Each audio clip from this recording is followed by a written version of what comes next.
Good evening, everyone. My name is Carolyn McCarty, and I am your incoming president. Tonight, we're going to talk about letting them volunteer and breaking down those roadblocks that keep people from volunteering. So, the first thing I'm going to do is I want to ask you all a question, and the question is, what are you currently doing to get volunteers? So, Rosita, I'm going to ask you, what is your PTA currently doing to get those hands to go up, to ask for people to volunteer, to step in and help out with your events? Well, it's been very hard. And this is my second year on the PTA. I'm a treasurer. And I was trying to get a friend to join because we do need volunteers. And it didn't go well. She I at this point I don't know. I feel like what can I do to get more volunteers? I honestly don't know. So what were the techniques that you were using? Were you just asking? Were you sending flyers home? Were you posting things on Facebook or other social media? Well, What I do post anytime we have an event. We have a fundraiser going on now. It's online, and I did post that.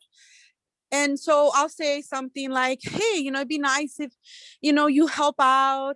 And I go, not only, I'm very involved in the school, I also do lunches. I'm in there I cover the lunches during lunch. So I do get paid for that. And it's really nice that I get to interact with my son's teacher. So I do tell the other parents that you kind of get that VIP treatment when you're involved. And it's nice to get to know your kids' teachers. And so it's just that's kind of the route that I go. I'm like, hey, it'd be nice if, you got involved and, I saw Miss So-and-so. And so I don't really know, to be honest, how to get more people involved. And we've been very short this year. We don't have enough people for committees. So I don't know how to want to make parents get involved. So, and that is really the key, is how do you get them to want to be involved? And my whole thing, and the title of this was letting them volunteer. And I think one of the things that we've discovered over the past year is that there is a lot of people out there that really are willing to help and to participate and be part of the communication, but they really may not know how to, or what you're offering isn't something that they're capable of doing. So before we move on to this, Jim, do you have how are you currently asking volunteers to step up in your area right now? I mean, everyone, I think, especially this year, is out there begging. But I think over the years, probably the single most effective way to get people to volunteer, and it sounds really simple, but it's not as simple as just asking, but it's really just asking, but you have to ask in a bunch of different ways. There are some people that are going to respond to that, that half sheet of paper sent home in the kid's backpack and say, yeah, I can do it.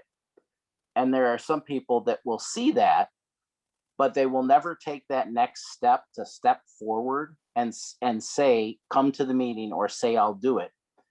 It's that conversation on the playground, that conversation at school event after, reading and writing night or something, where you say, hey, next weekend, I'm doing this specific event, or next Thursday, I'm serving hot lunch for this hour. Can you come help me? And that's usually the hook that'll get most people, is that the personal one-on-one asking.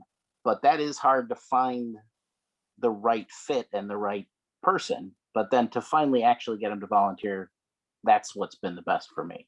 So let me ask this question to both of you, and just jump on in. And you don't have to keep yourself muted, Rosia, since there's only the three of us on here. Just go ahead and jump on in. What is the response? What is the number one responses? What are the responses you get when you do ask someone to volunteer? How are they turning you down? What is their reason? Usually they'll say I'm sorry. They'll say something like, I don't have time, I'm busy, oh, I just have too much going on.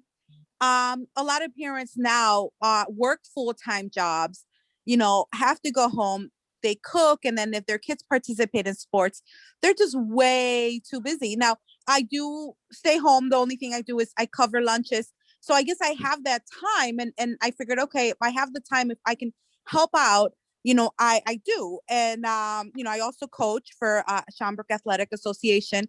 But I can't find parents that just they don't have the time. They're busy. Both parents are working full-time jobs, and that's usually what they say. I just don't have the time. Well, you led me right into the next slide. It was like you saw my PowerPoint before I even, before you even got on the Oh. call, which is time is our opponent. That is the number one answer when someone is turning you down is I don't have the time. I have so much else going on. I have to, I'm working full time, etc. So time becomes our enemy. It's our opponent. It is who we are up against. So the question then it becomes, how do we make what we're asking them priority enough that they make the time within their schedule, that they give up something else to fulfill that time? And that's what I want to talk about. I want to talk about some of those things that have been successful. And the pandemic, there's good and there's bad, and something always comes out, something good always comes out of everything, even if it's just the ability to reflect on what has happened to make it stronger going forward. So one of the things that I have been reading a lot about in the last 3 or 4 months is stories about PTAs. There's a story about a PTA in New York who has seen their volunteerism go up immensely during the pandemic, and the reason is they took a new approach. They said, we're not on the playgrounds anymore. We're not standing outside at bus pickup and drop off in the morning and the evening. We're at home. We're all at home, or we're working remotely. And how do we get people to step up at this point? And they realized that they were going to need to start communicating with those parents in another way. And one of the things that they've done is they've tried to find what are the skill sets of their parents. So instead of going and asking them what they do, what can you volunteer for me, is what are you interested in? What are your skill set? You get a survey that says, hey, we're trying to find out more about our families. What are your family's interests? What are your what skills do you have that you could help us with that maybe someone else doesn't have? Or sending out that memo that says, we're looking for people that can help us with this. It's a 1 hour. 1 hour is all that we need. And we need someone to help with communication. So back to my story about New York. So I was reading this article, and this is what started me on this whole, hey, you know what, let's put together something to talk about part of the new norm of getting volunteers. So there's the story is this PTA in New York, and this mother was always very, very involved with her children when they were in preschool. And then, unfortunately, a serious medical condition hit her, and she became bedridden. And so she did not figure she had a way of helping out in her school or helping her PTA. And of course, they weren't asking her to volunteer or help, because where were you at? They'd be asking for volunteers. They were asking for volunteers at the drop-off, pickup, in the playground, at meetings at the school. She couldn't go to meetings at the school. So when they reached out and started asking, hey, what's your family interested in? What's your skill set? What do you do for a living? Like, what is your trained profession? They found out this woman was a key was in media communications. And because of her illness, she had to stop work. She was working from home, she took on, she said, I would love to help, but I can't come. To, and they realized that they could do all this by matching her skill to what they needed. What did they need? They were in the middle of a pandemic where everybody was remote. They needed a social media communications person. And this woman has stepped in, and now she is able to participate. Some days she can't even get out of bed, but she can pull her laptop right there and work on it. Other days it's at the kitchen table. But what they were able to do was they were able to find her interests, her skill set, and match it to something that they could do, have her do for them. And I think that is one of the things, that is one of the positive things that we've seen come out of the pandemic, is we are seeing more people participate in virtual meetings that may not have necessarily been able to come to a meeting. But what that also has opened up for us is the ability to reach out to people and say, we need this, and we're looking for people who know something about this. Not necessarily we're looking for a volunteer. We're just looking for someone that could help us with this, or help us with developing our web page, or help us with putting together design for our upcoming event, and matching those skill sets. One of a local PTA, I'm from Southern Illinois.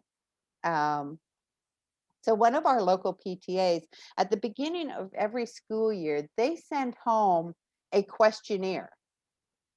It's on one side of this flyer, it says, introduces the PTA. It talks about all the things the PTA does. And then on the back of it, it asks, what are your hobbies? What are your interests? What do your family like to do for family time? And they send out this questionnaire. And then they can tailor their ask to the people based on their interests. And it has made it so that they have a very strong volunteer group, because they are matching the jobs that they need done to the people that already have the interest in those jobs. Could you see how you could incorporate something like this? Jim, I'll start with you this time. I kind of skipped through you last time. Yeah, that the survey you're talking about, especially when we moved from the elementary schools to the junior highs, that came in even more handy, because just to know that somebody is that arts person that can put together the flyer for you in 10 minutes, that's something that I'm not that good at, that I could find somebody to do. And we actually, not only did we send out those forms, we actually had a committee person in charge of just volunteer coordination. And they're the one that all those forms, put them in a spreadsheet, and said, hey, here's this committee. You said you needed people who are interested in social media. They're going to watch those sites and promote all the stuff the PTA is doing. Here's those 5 people that said they're interested. Like you said, somebody works nights. They can never make the evening meetings, but they want to be able to do the social media during the day when they're home, or on the weekends, or something like that.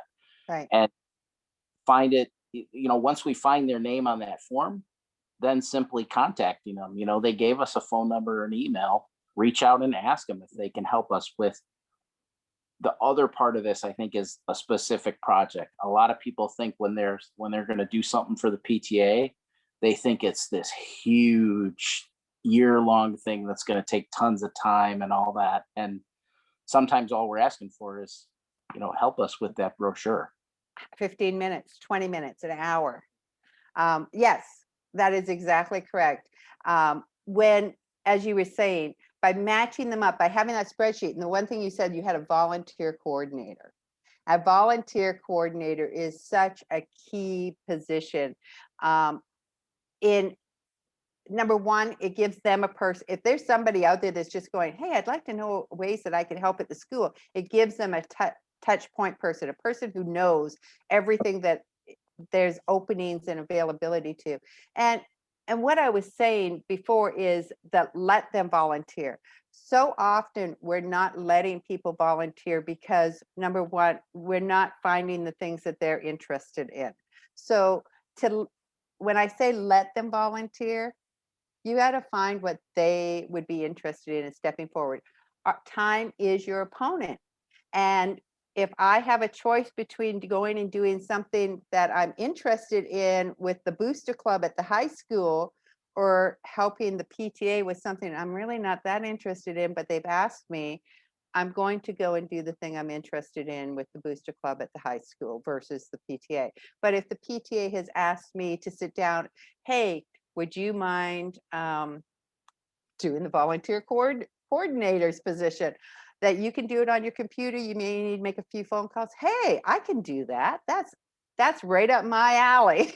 That's right up my, that's one of my skill sets. I can do a spreadsheet. I can follow up on all these people. I can make phone calls. So We go ahead. we had somebody that they're like, I can never make the meetings. I'm no good in a computer. I don't want to do anything. But if you have 1,000 hearts that you need cut out for Valentine's Day, I'm your person. Send them to me. I'll get them done. I'll turn them around and bring them back. That was their thing, Right. If you're looking for someone to do your reflections program, that interest sheet, and seeing somebody who is interested in the arts and is creative, and that's one of their interests, that's the people you want to try to hook into doing that, because not only are they going to be, they're interested in the subject, it's a subject they really are interested in. It's not just, oh, I'm helping out the school. It's like, I like the arts. Oh, look at this. And they will have a passion for what they're doing. And passion breeds more people. If there's a passion for what you're doing, it's easy to bring a friend along because they feel that passion with you. So Rosia, could you see how you could incorporate some of these ideas? Yes, definitely. So tell me what sparked your interest the most? The survey, identify a family survey, or putting out just different options? And how would you share that information? Well, the survey does sound something that would definitely be useful. For me, when I was interested, I just know that they announced that they needed a treasurer. I, was in banking before, so I figured, why not? I did before that. I would help out with the room parties, and it wasn't until my son was, who's my youngest, was in school full time that I had the time to do more. And so for me, I thought, okay, it's a learning also, because I was a stay at home for over I think 10 years, and I figured, okay, it'd be nice if I come in, and I also would learn from it and get some okay. I'm sorry, I have kids That's here okay. running in and out. You know what? That's what we're all about, right? Yes. And so yeah, I can see us just asking what people would be interested in, because for me, I wanted to get back into what I did before I stayed home. And so I said, yeah, I can do it. It'd be a learning, I would be learning as well, because I haven't done it in forever. And so, yeah, I can see, we ask, I can see how that would work, and maybe get more people interested if it's something that they want to do. So let me add one other thing to this. So the survey is a great way of doing it. Having a volunteer coordinator that can take that information and put it together. But one of the other things that was in that survey is, what does your family like to do? Does your family like to do, game night at home, or is your family more, getting out and hiking and camping and doing the great outdoors, or is your family more into going to museums, going, the arts, etc.? Asking families what their interest is sometimes will, well, not sometimes, it can very much help you determine what type of activities and what those activities will play out in your school, if you're gearing it towards activities that the families already like to engage in. And again, that passion, because they already like engaging in, say, game nights at home, hosting a game night at school to engage your families, those are the people that you're going to be able to pull in and ask for help and ask for their guidance. If they're hosting great game nights at home, they could be helping you with ideas on how to host a great game night at school. Or if they're into the hiking and the outdoors things, planning, an outdoor event for your school, that even if it is not on a Monday through Friday, or maybe not at the schools, but maybe at a local park. We all know of parks that have some nice hiking trails. Maybe coordinate, hey, the PTA is going to meet here on a certain day to build some of that family engagement. Maybe make it into a hike-a-thon to be a fundraiser. But if you have a vast amount of families that's what their interest is, you're going to be able to pull those people into helping create something that is special for the PTA, for their families, for the school community. So that's another option that you have in there. And that work, have you ever heard of geocaching, Carolyn? Oh yes, I've done it with my grandchildren.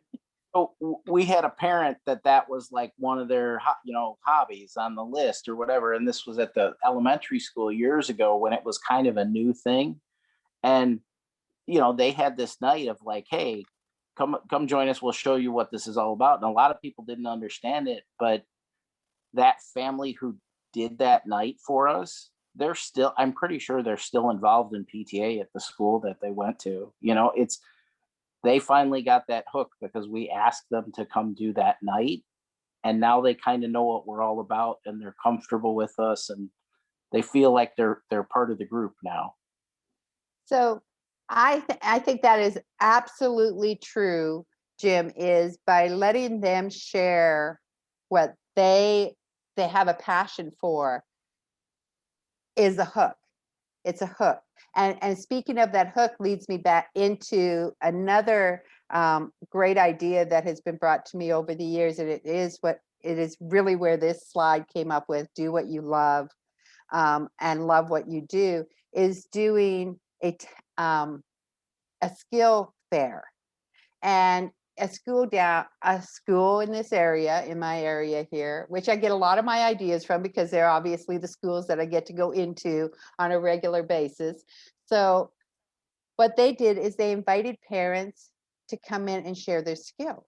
And they set it up in the gym, and they had like a 6x6 square where they got to do their skill, and you've got someone in there that's sewing, someone's in there knitting, somebody who's showing how to whittle, you got somebody in there showing instruments, and the families come in and go around, and they didn't have to have any volunteers, because guess who the volunteers were?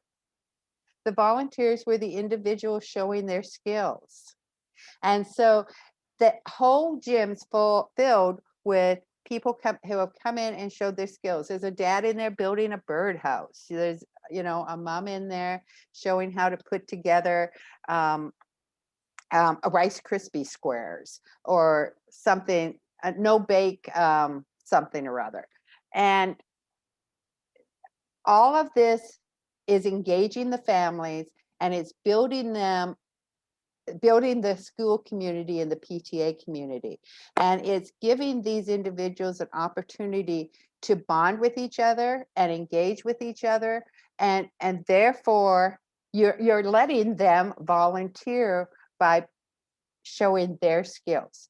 And it has been very successful where they've built programs out of this, where we're going to do an after school event where we're all going to build birdhouses. Here's what it costs. It costs $5, and we're going to bring all the supplies for you. And the kids get to build their birdhouse and paint it and stuff like that. And so not only did this father participate, and isn't that great to get a dad volunteer, but participate in the skill fair. Then they built an actual PTA after school program based on quite a few of these skills that, every odd Tuesday after school for 1 hour, we're going to do some of these different skills where they got to be more in depth, and the kids got to actually now do some hands-on and create something, or do something or learn something during that period of time, and it became this great program. And the volunteers built it themselves. PTA didn't come out and say, this is what we have to have. They came out and said, what do you have that you want to bring to this? It's going to be like a potluck volunteer program, right? So again, finding the skills, letting them do what they love, and then love what you do. So we got someone that's joined us, Teamy. Do you have anything you want to add? Couple questions that we've kind of gone through up until now is, talking about what you're currently doing as far as volunteers are going, as far as getting your volunteers, how are you asking for your volunteers? What is your current process? If you want to share, we'd love to hear from you. Just go ahead and unmute anytime you want. We're not doing any formal, put it in the chat sort of thing. We're being a pretty open dialogue here. Oh, hi. Hi. Hi. I haven't really been doing anything yet because of we're still partly in person, and so it's just been we haven't had a lot of people being committed to do stuff yet. So not a lot. We just had the Teachers Appreciation month, and all we did was really just have parents have their kids do stuff, make sure they appreciate the teachers, send gift cards in, write them poems and letters, and then we had everybody wear red on the Tuesday. So unfortunately for my school, we don't have a lot of volunteers yet, and not a lot of parents have returned, not a lot of students have returned to in person. So I just actually took up this position. The former PTA president resigned. And so it's been a little rough. We actually don't even have a vice president right now. So what PTA are you with, Tammy? Keller Regional Gifted Center. Okay, that's in Chicago, right? Yes. Okay, so you have a challenge just like the rest of us, Yes. and especially when there's nobody in school. And so one of the things we were talking about is trying to find out what the parents are interested in, so that we could try to build our volunteer opportunities around their interests, their skills, so that we have a bigger pool to pull from. Okay. And one of the things, that's what this screen here is that we're looking at, is do what you love and love what you do. If we think about that in the terms of our volunteers, we will be able to connect with them on their level. Okay. So we were just about wrapped up. We started at 7 o'clock. So just want to hear a few more potential ideas. Rosia, from everything we've talked tonight, do you have has anything like popped into your head like, wow, we could probably do this, or maybe we could look at this, or I've got an idea. Anybody want to pop something up here? I've got sort of an alternate idea that we used way back when, and it might actually come in handy now, especially if people are not in school. If you're one of those areas that everybody's not back 100%, we way back when, and I don't know how or why it started, but usually 1 or 2 meetings a year, we'll have an alternate location or an alternate time where you send home that come to our PTA meeting. It'll be in the teacher's lounge at 7 o'clock tonight. There's a large chunk of people who are never going to visit you and come to that school and come into that. They're not comfortable. They don't feel that they belong. They don't feel they've been asked to cross that threshold, if you will. And we have literally just held a meeting down the street at the park or on the playground at the school. Or we've had sort of a night out at a local restaurant to come meet the PTA people kind of thing. Not where we're buying people dinner or anything like that, but just a gathering outside of the school setting has also been a good connection that we found some volunteers. And with some of the local parks opening back up and it being more safe to get out and do that, that is a great idea. I think that um, doing that, even if it's changing it instead of at 7 o'clock at night, say we're going to meet in front of the school at 7:30. Drop off is, the kids have to be in the school, or 8 o'clock. The kids are going in at 8:10, but we're going to meet at 8 o'clock, and just an informal. Bring your Starbucks with you, and we're going to just have a little get together in the front of the school when they're going into school. Before they're going into school, it is a little bit more challenging, but you can meet at a local library. You can meet at a park. You can, and you know what?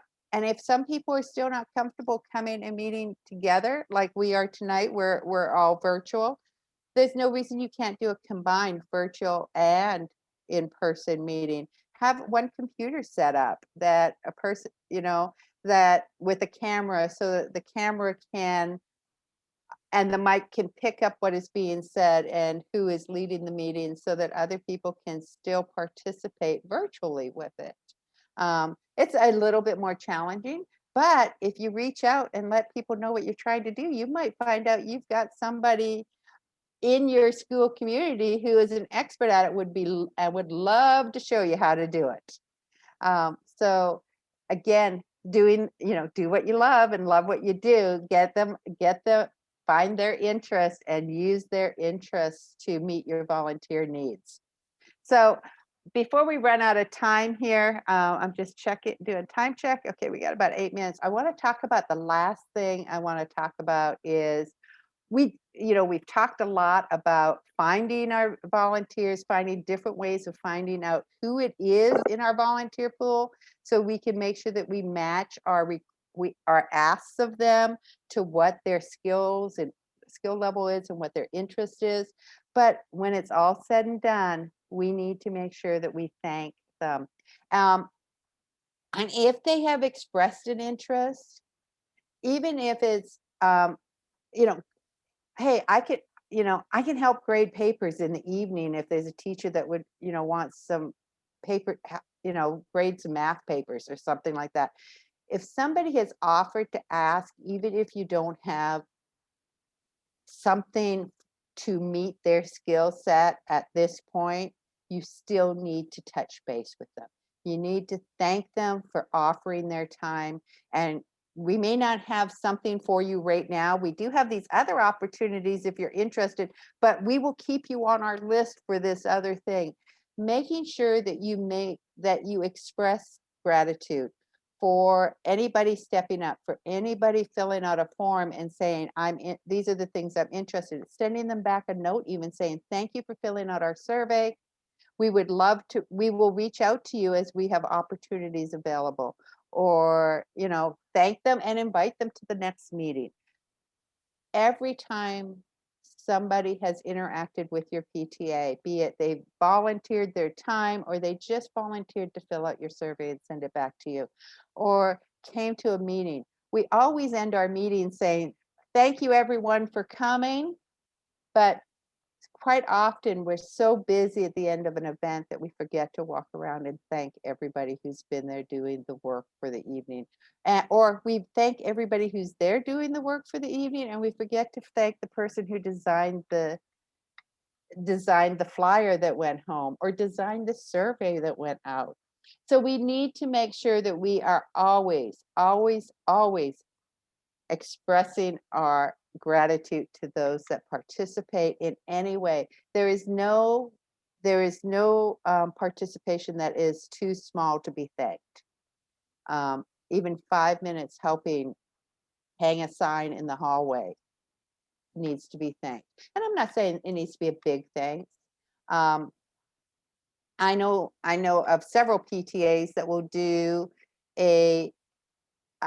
they call it an afternoon tea, or they call it a appreciation get together, appreciation tea, or appreciation refreshment meeting, or something like that.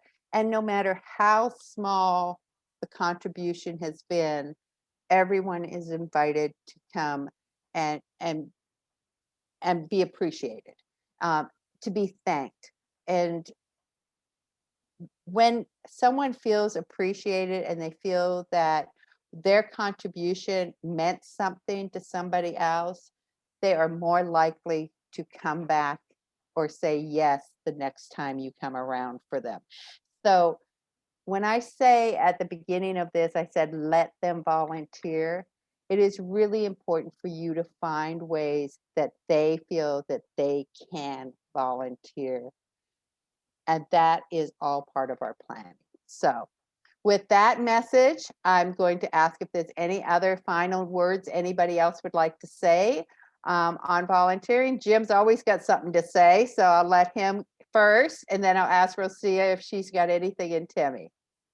If you do let them volunteer, give them a job and let them do it. Don't micromanage them too much. Give them some basic parameters. Let them run with it. They might actually come up with something 10 times as great as what you've been doing all these years. Exactly. That is a perfect summary of let them volunteer. So Rosia? No, thank you. I'm actually multitasking. I'm doing laundry and listening. As a mom, there's always stuff to do at home. I got a load right over here to be folded. Yes. This was a very useful class. I learned a lot. I know that I've also brought up social media a lot. I think we need to be more involved. I think a lot of the younger moms, younger parents, they do use social media a lot.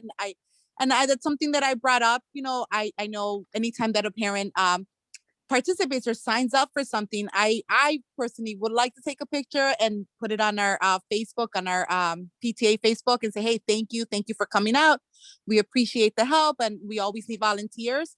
That's something that I'm working with the president on, hoping for next school year we can be more active on social media so we can get more people out. So yeah, I think this was obviously very, very helpful and amazing ideas that we can use at the school. Well, good. I'm really glad that you were able to get something out of it. And Tammy, I know that you joined us a little bit late, but I hope you were able to get something out of some of what we had to say. Yes. When I saw the previous thing you posted, I thought about making a doodle to just ask the parents what they want to do. And Exactly. especially because now we're planning for the next school year, this will be a good opportunity to be able to present to them whatever they want to do, and then we can write it in and go with it. That is a fabulous idea, because really, if they're passionate about it, they will be there.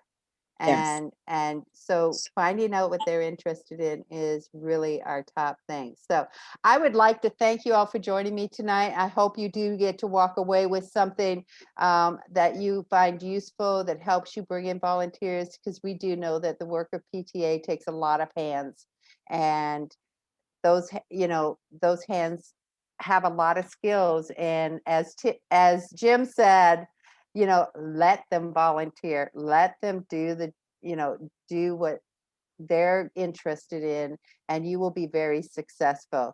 So thank you, everyone. Have a great evening. And in 2 weeks, we're doing another session, which is incoming president to president, and it will be myself again. And I know that we got a couple presidents on here tonight. I hope you guys join us that night. That is just going to be a chit chat about if you're scared, just say you're scared, and we'll walk through it together. So thank you, everyone. Have a great evening, and thank you for PTAing. Thank you. Bye-bye.